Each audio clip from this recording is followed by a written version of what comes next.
Hello, ঋতুকথায় স্বাগত। আজকে চলে এসেছি আবার একটা ভিডিও নিয়ে। শ্রীরামপুরে খুলে গেছে নতুন রেস্টুরেন্ট বিরিয়ানিজম, আর আমি সেখানে কি ঘরে বসে থাকতে পারি? তাই চলে গেছি সপরিবারায় নম হয়ে সেখানে ভুরিভোজ করতে।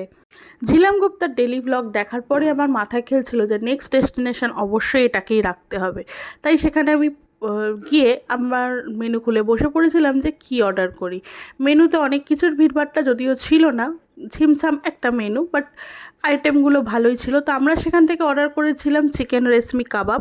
কাবাবের কোয়ালিটি ছিল বেশ ভালো, চিকেনটা সফট ছিল, আর একটা টেক্সচার ছিল মশলাটার, যেটা আমার বেশ ভালোই লেগেছিল। তো এরপরে আমরা অর্ডার করেছিলাম বিরিয়ানি, এক প্লেট চিকেন বিরিয়ানি আর এক প্লেট মাটন বিরিয়ানি। তো আমি চিকেন বিরিয়ানিটারই ভিডিও করেছি, মাটন বিরিয়ানি আর করে ওঠা হয়নি।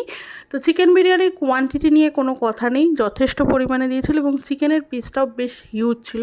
টেস্টের দিক থেকেও বেশ ভালোই ছিল, খুব লাইটও নয়, অথচ একটা সুন্দর টেস্ট ছিল। সব মিলিয়ে আইটেম আমার খুবই ভালো লেগেছে। তোমরাও এখানে এসে ট্রাই করতেই পারো আইটেমগুলো। তারপরে আমাদের এখানে খাওয়া হয়ে যাওয়ার পরে এখানের ম্যানেজারের স্পেশাল রেকমেন্ডেশনে আমরা অর্ডার করে ফেলেছিলাম এখানকার ড্রাই ফ্রুট গোলাপ জামুনটা। এটার কোয়ালিটি মোটামুটি ছিল, খুব হট থাকায় বেশ ভালো লাগছিল।